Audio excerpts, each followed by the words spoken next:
In 1985, a group of officers approach Farmer Patrick to tell him about a tragedy in the family. Patrick's brother, sister-in-law, and younger niece are all dead. The only survivor is his older niece Jane, who was found in a corner of the house covered in blood with a shaver in her hands. 25 years later, Jane is a photographer specializing in abandoned houses. After the tragedy, she was adopted by a foster home, but she also got no memory of her childhood, her family, or what happened that awful day. She's now married to Alan and together they have a daughter called Alice, although Jane's relationship with them is quite strained because she has memory lapses that make her forget things like meetings or picking Alice up from school. One afternoon, while looking for new houses to photograph with Alice, Jane comes across her childhood home. She doesn't recognize it, but she's still incredibly fascinated by it and takes a bunch of pictures. While her mom works, Alice finds a jack on the ground and chats with its mysterious owner, who cannot be seen. Later at home, Jane calls the county chiefs and asks for the property records for this farmhouse. It's late in the evening when someone rings the bell and Jane finds they've left a box at the door. Inside there's the jack Alice had found and a bug that takes Jane aback. A few days later, Jane continues to be obsessed with the latest farmhouse she's seen and can't stop staring at the picture she took after. This causes her to forget about picking up Alice at school until Alan calls her to remind her, prompting Jane to take the road in a hurry. While driving, she gets a call from a young girl's voice that she thinks is Alice, telling Jane she wants you to come back. At that moment, a blonde girl appears in the middle of the street, and as Jane falls into another memory lapse, she accidentally crashes her car. The last thing she hears before passing out is she wants you to come back again. Sometime later, Jane wakes up in the hospital but can't remember who Alan and Alice are. The doctor takes Alan to his office to explain the issue. The accident has aggravated a severe older injury that has made her amnesia worse. Meanwhile, Jane is approached by Liam, a psychiatrist that will help her work on her memory issues with various exercises. She can get her memory back, but it'll take time. Some hours later, Jane hears a noise outside her room and follows it to find Susie, the blonde girl she saw on the road. She tries to get in contact with the girl, but Susie runs and hides, and before Jane can do anything she's interrupted by Alan and Alice, who are leaving for the evening. At least this time, Jane is starting to recognize their faces. After some tests with Liam, Jane goes to bed and looks through a bunch of family pictures to try to help her memory. A knock on the door makes her get up only to find a box like the one she had found at home. This time she finds a little ballerina inside together with a picture of the farmhouse. On the other side of the photograph, someone wrote down the date of the tragedy, sending Jane into a breakdown. Meanwhile at home, Alan also hears the bell ring and finds an envelope with some important paperwork outside. The next day, Alan brings those papers to Jane with some big news. The farmhouse belongs to her, and her uncle Patrick has been taking care of it all this time. Jane doesn't even remember requesting this paperwork or having an uncle, but she sees this as an opportunity, and Liam agrees that a visit may help her push out those old memories. Determined to learn more about her past, Jane calls Patrick, who promises to welcome her anytime she wants to come by. A few days later, the whole family goes to visit Patrick, and Jane makes sure to ignore the vision she has of Susie appearing on the road. Patrick apologizes to Jane for having sent her to foster care, but he wouldn't have made a good father and he wanted her to have a good life. After he gives her the key to the farmhouse, Jane asks what happened to her family, and Patrick explains they died inside the house without adding any details. While Jane is thankful for his help, she still can't remember him. Afterward, the family goes to the farmhouse, which makes Jane extremely nervous.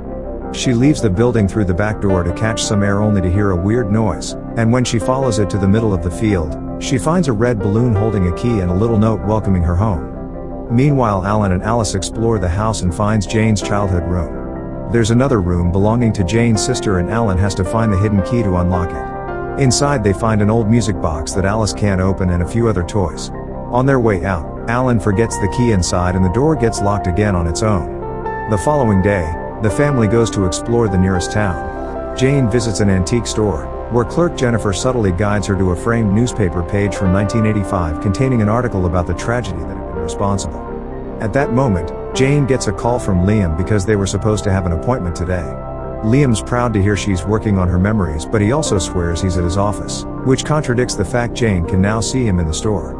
After they hang up, Jane follows Liam out of the building and into the hay bale maze, where she gets lost and begins getting desperate with anxiety.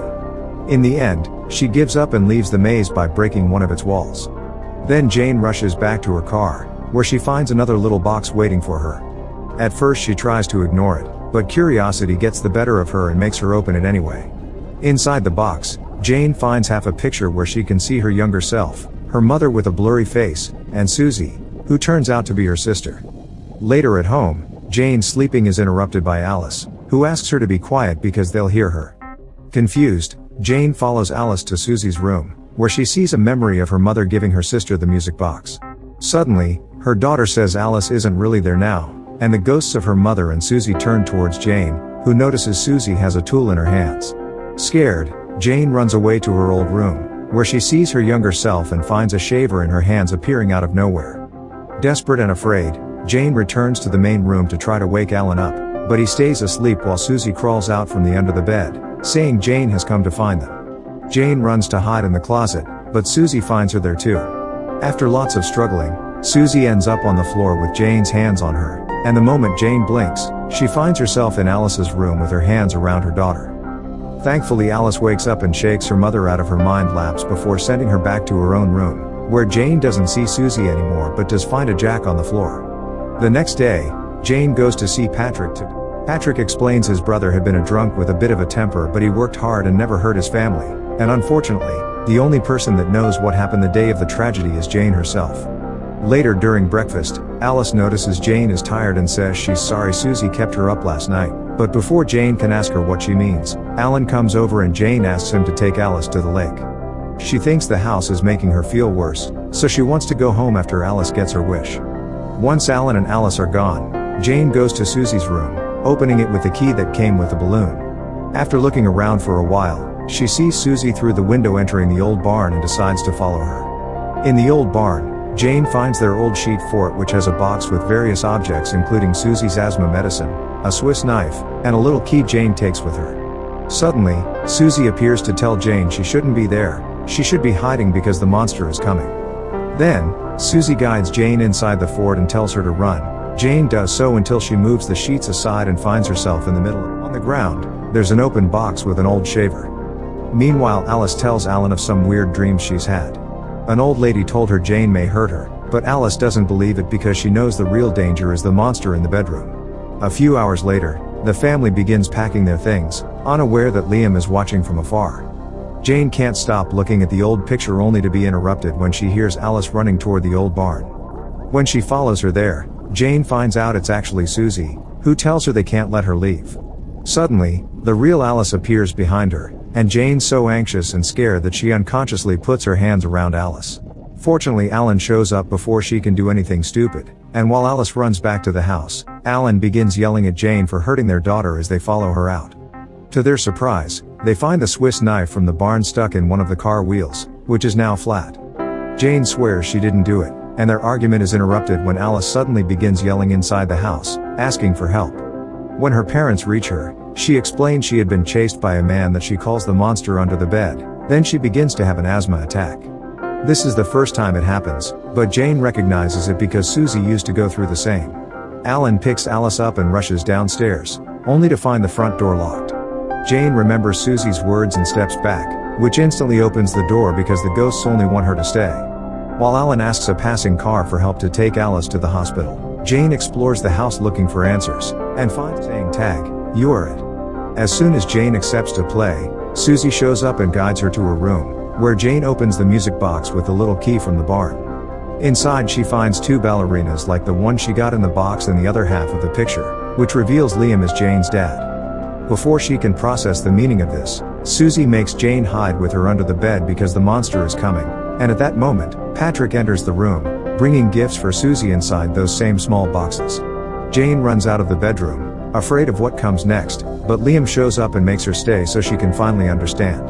It turns out Patrick is the monster. Whenever he babysat the girls, he would come to Susie's bedroom and take advantage of her.